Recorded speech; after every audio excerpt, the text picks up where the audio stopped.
Hello, Object Show friendos. Hope you're all doing well, taking care of yourselves, feeling awesome, or as awesome as you could possibly feel. And if you ain't feeling too awesome, I hope things pick up for you as soon as they can. We're back with another episode of Object Show Roundup. As always, I really need to work on these intros. But yes, we have 2 episodes of things to go over today. And I'll just say they're from 2 of the big guns. You probably know which 2 shows they are.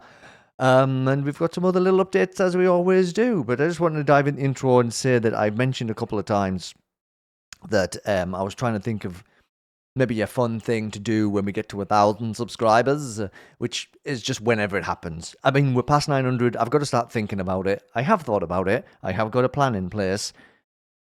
But now we just have to wait. So, yeah. Once we get to 1,000 subscribers, I have got something I'm going to do.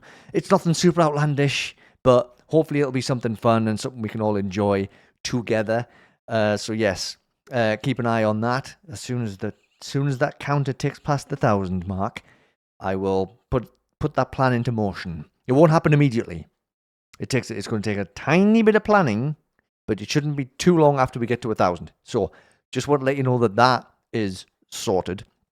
And also wanted to let you know that with regards to Object Show interviews, which I did mention last time around, that I've got another 2 in the works. Both people who I'm going to be talking to, I have had voice calls with both of them. I always like to have a little voice call just to so we can get to know each other a bit, because you can see me here sitting talking into the camera, but it's not the same as having a conversation with me, right? So it's like I always like to hop on a call and have a conversation with them.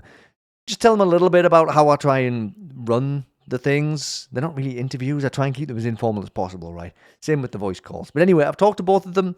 They're both flipping amazing. I cannot wait to get the interviews done and share them with you. I think you're really going to enjoy both of these ones. I know I am. So I'm excited about that. And that's pretty much it from like my side of things. So let's get into the everybody else side of things. So up first is Three Eyes Mug Stone with an update on Battle of Inanimate Fame episode 3. People keep asking when episode 3 is coming. April. It is coming in April. Well, hopefully. There's a caveat for you, but April's a whole 30 days. So if it's not out on April the 1st, don't panic. April has 30 days in it.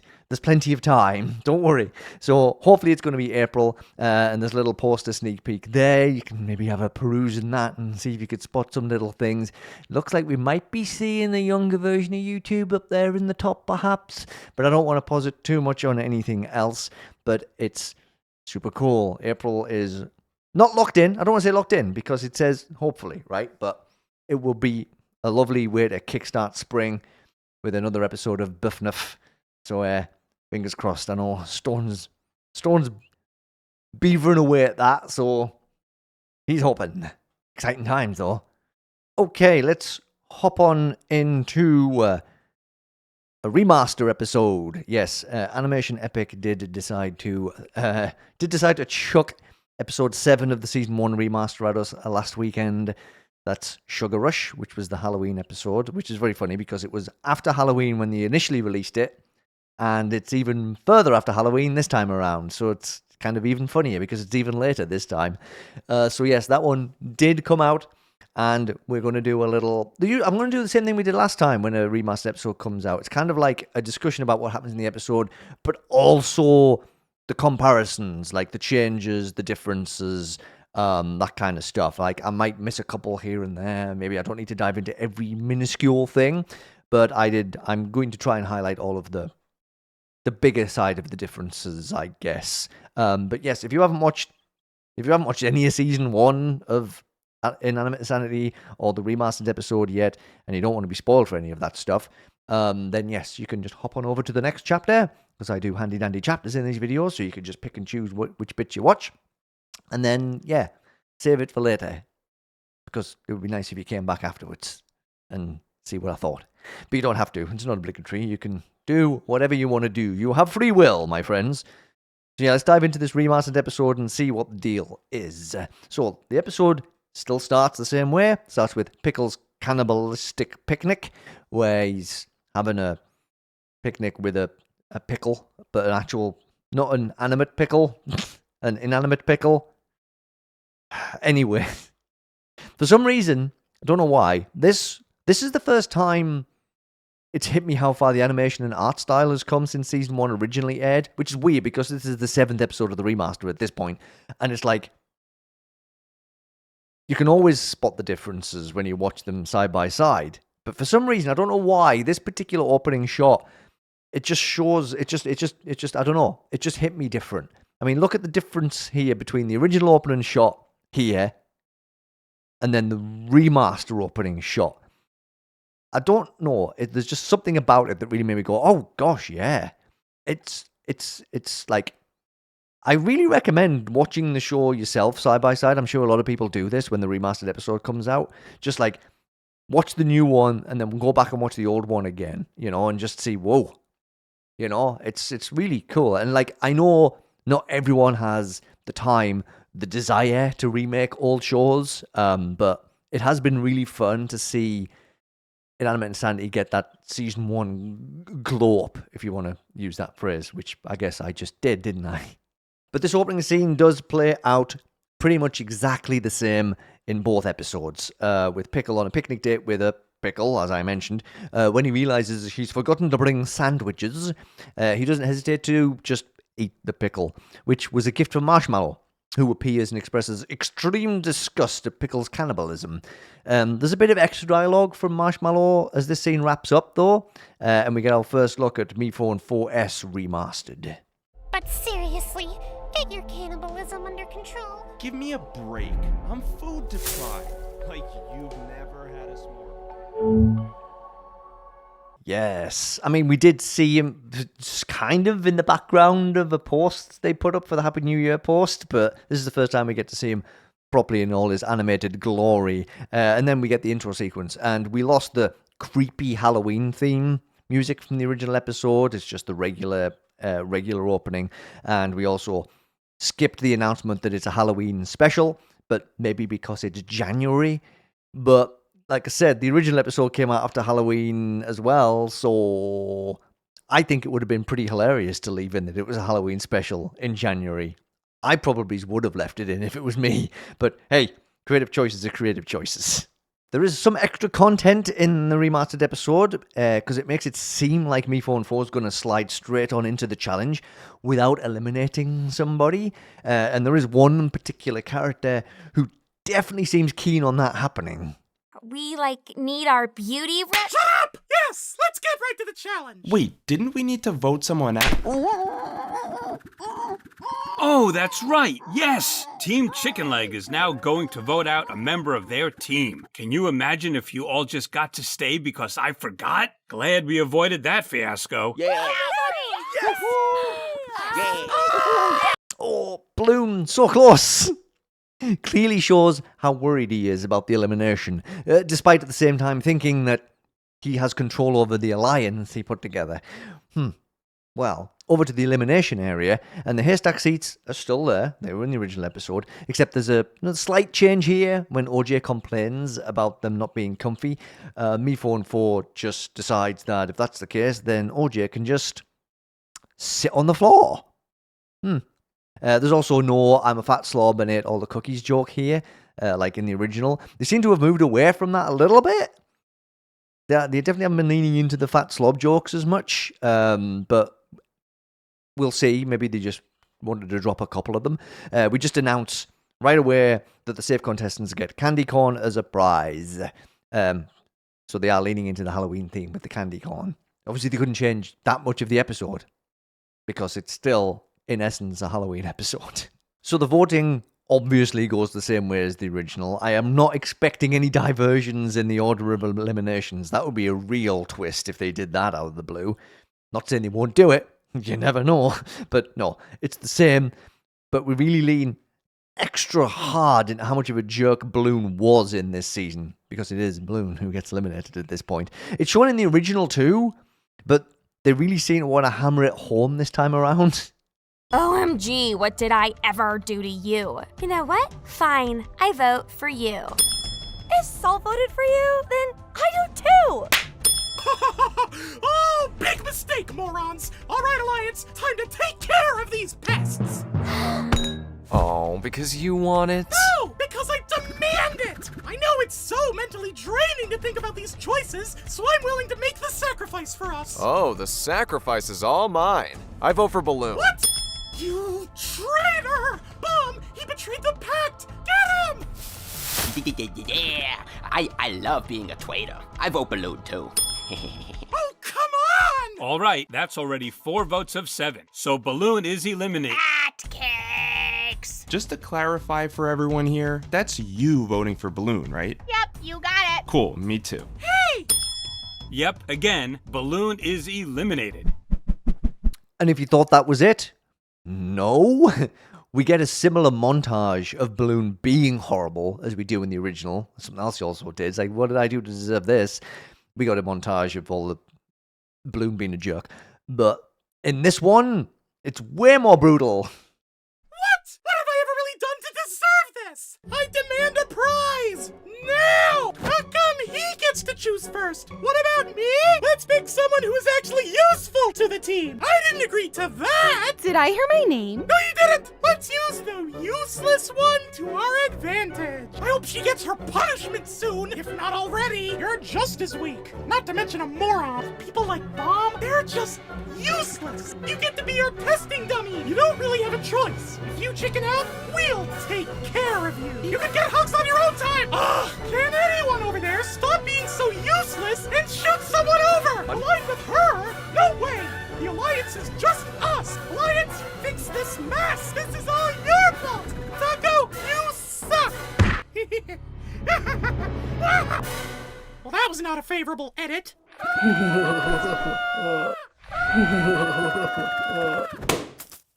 Yeah, Balloon really was a piece of work in the first season, huh? Also, hi there, Idiotic Island residents. This is a different layout than the original too, by the way. So originally we had this.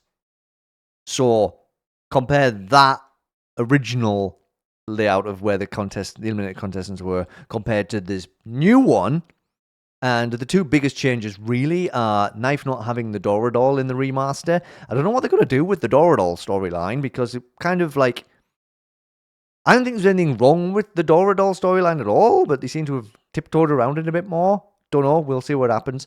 And also, Paper staring out from between the bars of the cage rather than just sleeping like in the original. So it feels like they're doing an earlier lean into Paper's like trauma of being locked up.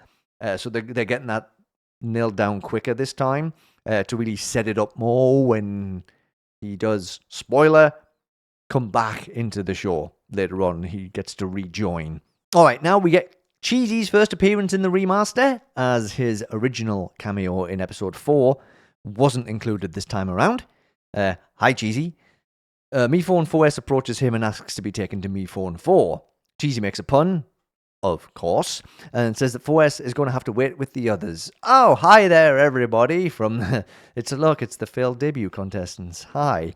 Anyway, sorry, he has to go wait with the others until he's cleared, which leads to 4S doing the completely sane and normal thing and crashing a car into Cheesy's desk.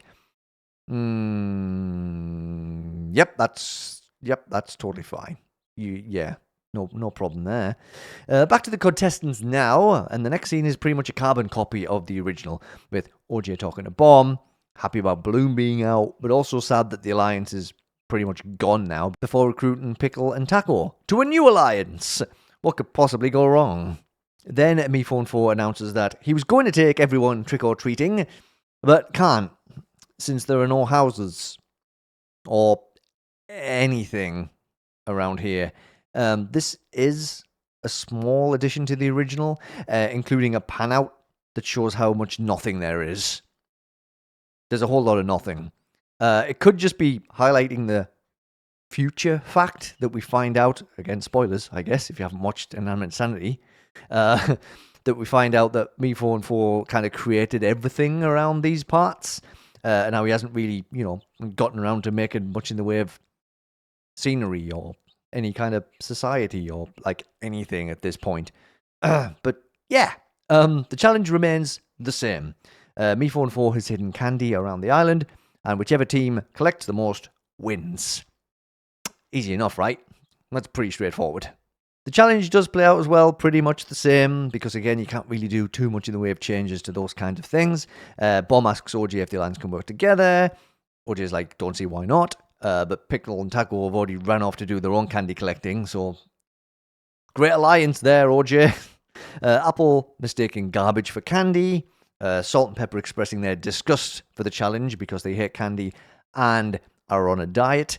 And Pepperoni says that she's on a diet because Salt says it, so it's still leaning into the whole Pepper just following whatever Salt says. But I am going to talk about that angle a little bit more. But let me just wrap up the other things that happen. Marshmallow and Lightbulb head into a dark cave to seek candy in there. So yeah, there's lots of different adventures going on. And there's only 3 minutes of the episode left at this point to do the challenge. So it's like zip, zap, zoom, all kinds of stuff happening really fast. I do want to talk about the Salt and Pepper thing, though.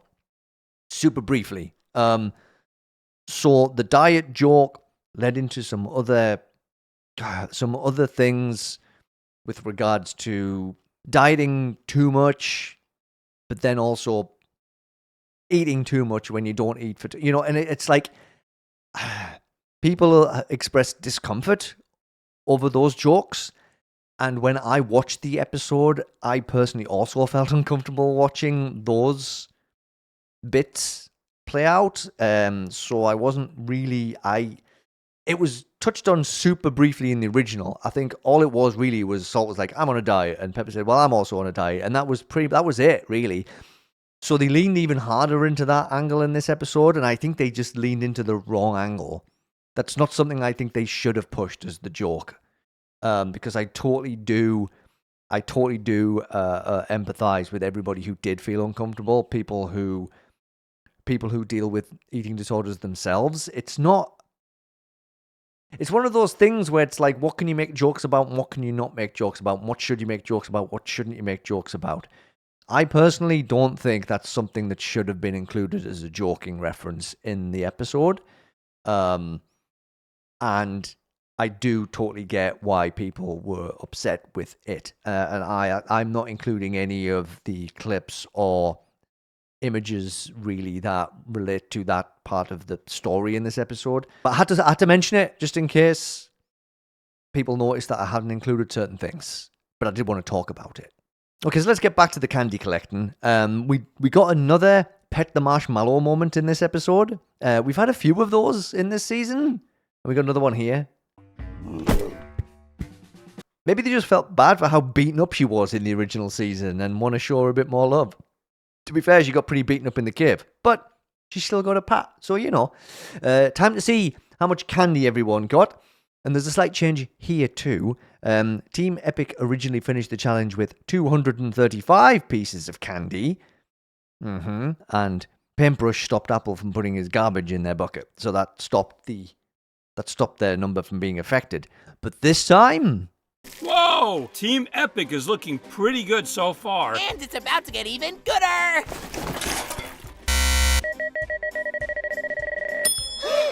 So, can I be in the trio now? Yikes! With that penalty, Team Epic's only at 41 pieces. Team Chicken Leg only has 40 pieces, so they lose. For that, I'm giving immunity to OJ and Bomb for being the only ones to bring back candy. So viewers, vote for Salt, Pepper, Pickle, or Taco. Ooh, go away! Perhaps it is you who should go away, me phone 4. Yeah, I guess they wanted to bring a bit more tension to the challenge this time, since it was a complete demolition by Team Epic in the original. It does make sense for people who've never watched the original. Might make it seem like Team Chicken Leg has a chance, but for all of us who know the deal, it obviously doesn't land as hard. But like I say, if it's somebody's first time watching season 1, if they never actually watched that original season, then maybe it was a bit more tension, right? Ooh, what's going to happen? But like I say, that for that reason, I've got no issue with it being different there. It was a fun addition. I've got no problem with that one. And of course, we get our 4S reappearance at the end, which will lead us nicely into episode 8. It was another fun remaster episode. Yeah, some of those small updates and changes. It felt like there was slightly less differences than some of the previous episodes. Like I said, they did lean into that one joke a bit harder than they should have, in my opinion. But yeah, you can tell though they're having a lot of fun retreading the old ground and like redoing all of the stuff. So it's great to see them having fun doing it. And we'll see what happens in the next remaster episode. All right, over to chalkbunny now, and I woke up this morning, Friday morning, to this jump scare. Wish on a Star 2 is out, like right now. By the time this video is out, Wish on a Star 2 should already be with us. So at the time of recording, the episode is not, let me just double check, because knowing my luck, I will say it's not out yet, and it will have appeared. Wait a second. Let me just double check here. No. Okay. So as of the time of this recording, it is not yet out. And to be honest, even if it had released during the day, I wouldn't have had time to go through it anyway yet. So this one, going to have to check it out. Well, you know, after I've done this video probably, if it's dropped by then. But at some point, I will make sure to get to it as soon as I can. If you haven't watched it yet, then, well, go, because it should be around. All right, a little update from Finneas, zippedties now, and, yeah, TJ Human Design. Look at this! I love this. Mowkit does the same kind of thing with their human designs, and this is really cool. I love this. I love this human design. I also love the actual TJ at the bottom too. It's really good. Again, it's another example of just how many talented artists there are out there. It's absolutely just blows me away every time. And Phineas said, workshopping TJ's human design because I like making random human designs. Why not? Why not? Why not showcase your other talents? My melanated king. Stylus comes in tomorrow. Oh yeah, because Phineas also broke the stylus. Had to get a new one. How about it school? So I think we're going to remake show assets or something. Well, I certainly hope you got some good work done with that new stylus, Phineas. Thank you for the human design, TJ. Super fun to see. Love that. Okay, time to hop into our other episode that we're going to be talking about today, and yes, it's BFDIE. It's just going to be on the weekly agenda for a while now, isn't it? So yes, BFDIE 4 did drop on Thursday, and yeah, I mean, let's just get straight into it. Spoiler warning, of course, because if you haven't watched the episode yet, we're going to talk about it. We're going to talk about the challenge. We're going to talk about who gets eliminated and all of that fun stuff. So hop along to the next chapter if you haven't got around to it yet. And as I always say, it would be wonderful if you pop back afterwards and listen to my waffle. But again, you don't have to. Only if you want to. Right, so this episode is called Insectophobes Nightmare 0. Now, there was rumors kicking around after we got the Teapot poster drops. The Teapot 21, where it's Insectophobes Nightmare 6, and people are like, well, we haven't had a 5 yet, and people are like, oh, maybe BFDIE is going to have Insectophobes Nightmare 5. And my first thought was, that makes a lot of sense. Where else are they going to squeeze this in? But actually, this being Insectophobes Nightmare 0 makes more sense, because BFDIE takes place at the same time as BFDI, the first season, and the first Insectophobes Nightmare was episode 9 of that season. So that means this episode happens before that one, because when you do a 0, it's before the 1. I'm thinking Resident Evil 0, but that's not a good comparison. Anyway, now that we've got that cleared up, and we still don't know where Insectophobes Nightmare 5 is going to fit in, IDFB? I really don't. The BFDIE finale? I don't know. Anyway, let's just tiptoe around that one for now and focus on this episode, shall we? So, we start with all the remaining contestants surprising the announcer with a Goikimus party. Oh, isn't that sweet of them all? Actually, no, it's not, because it's just a trick and they all run off, with Sidewalkie laying announcer down on his back before he runs off too.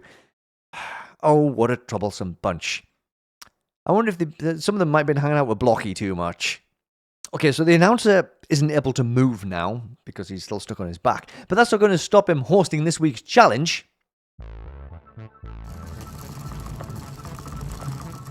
Thank you, Sidewalkie. Hello, contestants. Today I've got a very special challenge for you all. It's a snowball fight. The rules are simple. Get hit with a snowball and you're out. That's it? No rankings? No safety? Just one slip up and it's game over? Yes, now is everyone ready?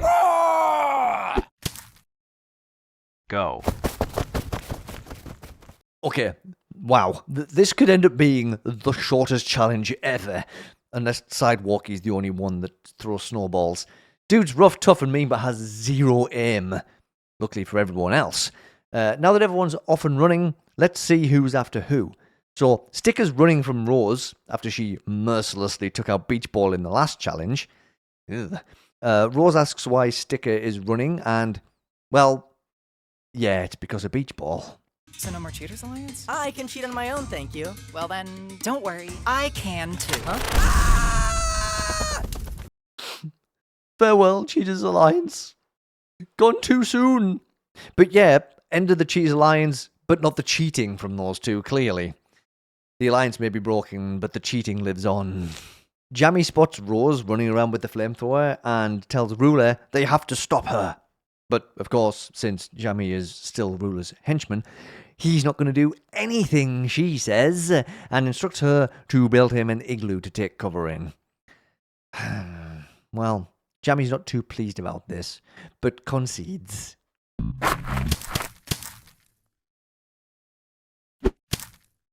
Oh, I can't believe this is so stupid. Build faster, henchman! Next time someone might come up who can actually aim! I heard that! Sidewalky, my dude. Maybe you should just sit this one out.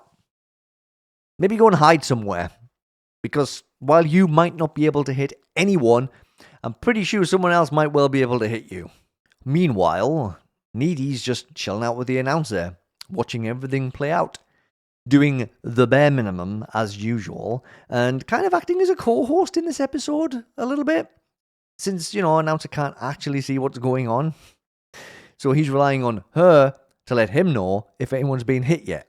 I mean, Needy could really screw someone over that she doesn't like in this episode. She could just say, oh yeah, so-and-so got hit. I mean, that could quickly be proved false, but she could try it. You never know. Oh yeah, shoot. It's time to find out who Toothpaste's enemy is this week. Get back here, enemy! I don't even know what I did this time! Toothpaste is annoying, isn't she?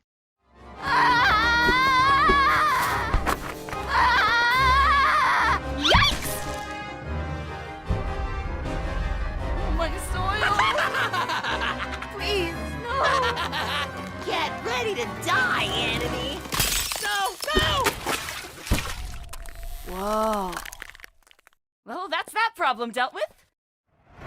Why do you have that? Try and throw a snowball at me. Really? Okay, then. That's cool and all, but I don't think it's fair to use that. I mean, no one else has a flamethrower. That was mean. Toothpaste, why'd you go after my boy Fern again? I honestly thought Toothpaste was going to cycle through all of the contestants and have like a different enemy every episode. The more I think about it though, that wouldn't have really worked, because the only way you could have Toothpaste have a different enemy every episode is if Toothpaste's enemy is always the eliminated contestant. And that would mean that we'd always know who the eliminated contestant was going to be. So I guess it does kind of make sense that maybe there's going to be some repeats. But now we know that repeats are on the table, so anything goes. Everyone better watch out. Also, Rose, that was rude. You're definitely not winning me over in this episode. But she probably wouldn't care about that, would she? Fern pops out of his recovery center right next to Jammy, who is building a pretty impressive igloo, I've got to say. Jammy's talented. So Jammy asks Fern if he wants to help her get the better of Rose. Fern doesn't take long to agree. You see, Rose? That's what happens when all you do is make enemies. You need at least one or two people on your side. Don't be a jerk to everybody. It ain't going to get you very far. Maybe Toothpaste could learn that lesson someday too. Hope springs eternal. We then have a mini showdown between Rose and Sidewalky, which has Sidewalky showing off his terrible aiming skills again, before Rose tries to incinerate him with no luck. He's made of concrete, Rose. I guess we'll call that one a draw for now. And then we get a nice twist on the whoa. You know what I mean? When they're avoiding all the obstacles coming their way. Yeah, we get a nice twist on those scenes now, as Fern and Jammy throw a stack of snowballs at Rose, and she just flamethrowers them all. No movement required. Honestly, the Cheetah's Alliance could have been so strong if they just stuck together, even if it was just the two of them. Rose chases the troublesome two into a cave and backs them into a corner. It's fine. She's only gonna kill us, and then we'll be recovered. It's not like she's gonna get us out. Me and my big mouth. Aw, look at him! Isn't he cute?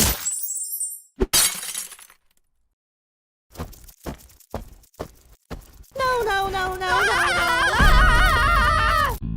Has anyone gotten hit yet? I don't think so. Do you want to try that again?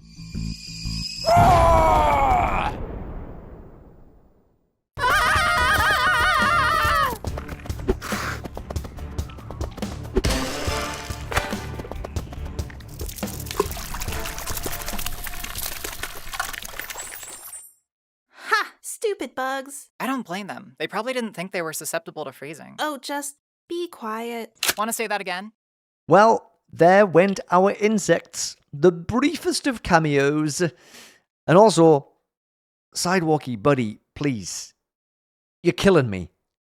You're not, by any stretch of the imagination, my favourite character in this season. But please, just stop throwing snowballs. It's not working. I'm actually starting to feel a little bit sorry for you. And that's unacceptable. Rose starts chasing Jammy with the flamethrower again. And just before the scene cuts, it looks like Jammy has a plan. Yep, that definitely looks like a I have a plan face to me. Funnily enough, the scene cuts to Ruler in his lavish new igloo. Really impressive work, Jammy. That's like above and beyond right there. I don't think you had to do that much good work for Ruler. Would be a real shame, though, if there was something were to, happen to this wonderful new property. What? No! Do you have any idea how bad the housing market is right now? I'll get you for this, Rose! You will pay! Need help? We'll both make her pay. That sounds good. Let's do it!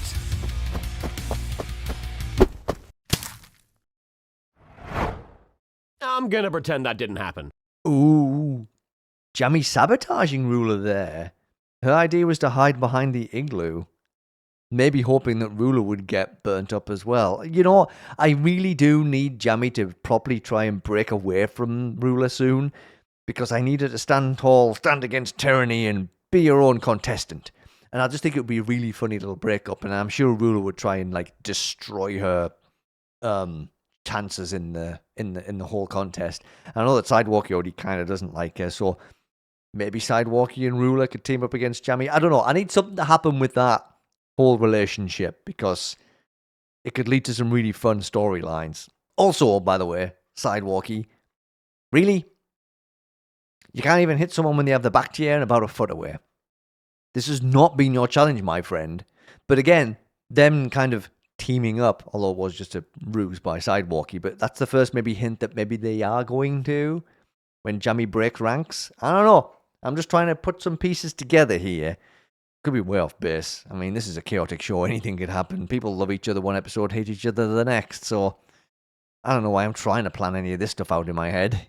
Rose is still chasing Jammy, and it looks like this challenge is over. Enjoy 9th place, Jammy. What? No, stop! Yes! I did it, guys! I eliminated Rose! I took out the great evil that plagued us all! We're free now, guys! We're free! I was gonna do that! Oh, well then. Looks like Rose is out. Good job, Fern. Don't you let that mean ruler ruin your win. You deserved it. Sorry, Rose fans. Looks like her race is run in this one. Needy gives an announce of the news, and yes, we got the line we've been waiting for. Oh, that's the end then. Thanks for being my lookout, Needle. Don't call me that, please.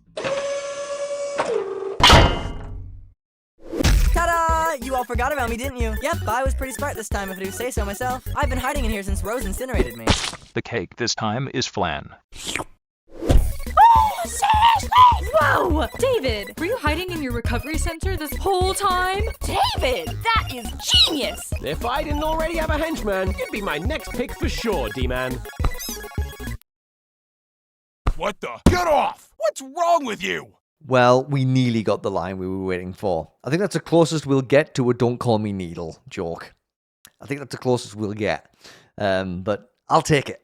Also, poor Sticker not getting any plaudits for his genius plan to hide in the recovery centre, while David gets all the love for doing the same thing. That makes me sad. I don't like that. Poor Sticker. And the way she tried to get in on the hug action with Sidewalkie, but got ignored. My poor heart. But hey, no worries, Sticker. You're still in the game. That's the main thing. Along with Fern and Jammy. So I didn't have 2 upsetting eliminations in a row. I still have my remaining favourite 3 left. I'll take it. We then get someone seeking redemption in the post-credits scene.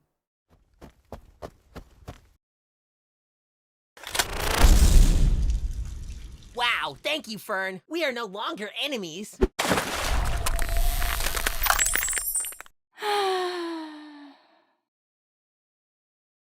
Oh, Fern. At least you tried. Maybe Toothpaste will appreciate the effort? Or maybe not? I don't know. Guess we'll find out in next week's episode of BFDIE. It was another super fun little slice of kookiness. I feel like this episode somehow managed to be even more chaotic than all of the 3 previous episodes put together, despite not even being 8 minutes long. Which is impressive, to be honest. It is going to be a busy Jack and Jellyfy week next week because we'll have BFDIE on the 29th. Teapot 21's in the theatres the same day. And then that's also going to be out on YouTube the day after that.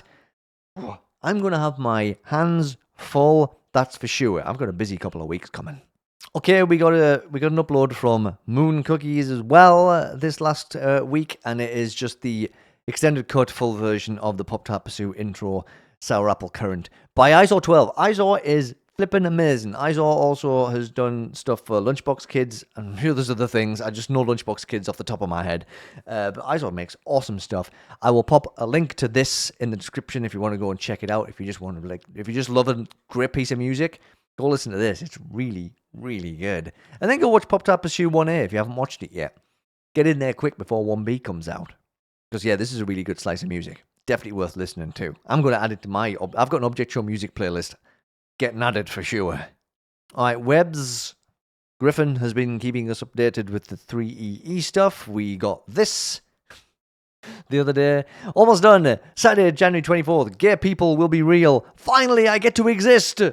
Hooray! I've been so sick of being non-existy for so long. Thank you, WebzForevz, for making me real. I really appreciate it. And we did actually get another update not too long ago at all, actually. It was just today, saying THREEEE 6 comes out tomorrow, January 24th. Get hyped. So yes, it is on schedule. It is going to be out. And that's why I'm saying I'm going to have a busy one, because Wish on a Star 2 and THREEEE Episode 6.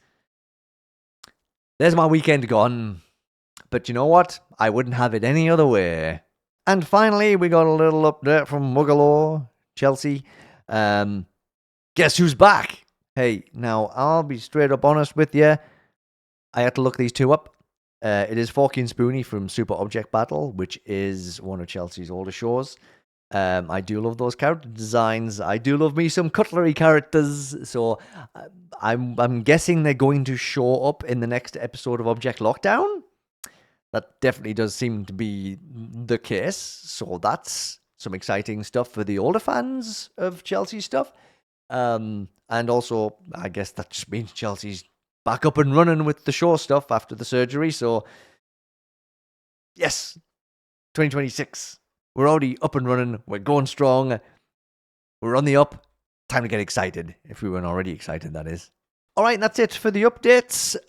For now, anyway. So, like I say, by the time this episode comes out, Wish on a Star 2 should be around somewhere. Go hunt it down. And 3EE Episode 6 might also very well also be out by now. So, I know I'll be sitting and going through them and watching them and with a big goofy smile on my face. So make sure you get over there and watch them too. And thank you again for tuning into another Object Show Roundup episode. Always a pleasure. Thank you so much. Love and appreciate all of you. Whether you spent 5 seconds here, watch the whole video, or just watch one little section about a show that you wanted to hear about, I honestly, it all means the world to me, no matter how long you spend watching my videos. And yeah, let's keep the algorithm happy. Like the video, comment on the video, share the video, subscribe if you haven't done that yet. And yeah, do all that fun stuff. And keep watching object shows, keep creating object shows, and keep discovering new object shows. And I will see you midweek. I'm gonna commit to a midweek episode next week. It is my birthday week next week too. Oh my word, I nearly forgot to mention it. It's my birthday on Tuesday next week. I might do a little post for that too. So midweek episode, I'll plan to get that up for Wednesday, because that'll give me a little bit of extra time to make sure I've got enough time to go over everything and record and do all the bits and pieces and stuff. And that also means it gives me the birthday day to just do whatever I want to do on my birthday. I mean, I will be working my regular thing, but at least I could chill after that, right? So yeah, midweek episode next week should be Wednesday. We'll go over Wish on a Star 2. We'll go over 3EE Episode 6. And then the weekend after that, we'll just see what else happens. I mean, BFDIE will be out, so we'll get BFDIE in for the weekend episode next weekend. I will not get around to doing Teapot 21, though, for the Saturday episode. There's just no way. I can't turn things around that fast. But I might do another midweek episode the week after to do Teapot 21. So we'll just see. It depends on time and what I can do and what I can't do. But let's just see where we go. Right, that's it. That's everything. Jeez, sorry, I kind of went up and down. I was wrapping up, and then I stopped wrapping up, and now I'm wrapping up. Okay, have yourselves a fantastic rest of the weekend, everybody. Thank you again for being here, and I will see you on Wednesday. Okay? Toodaloo.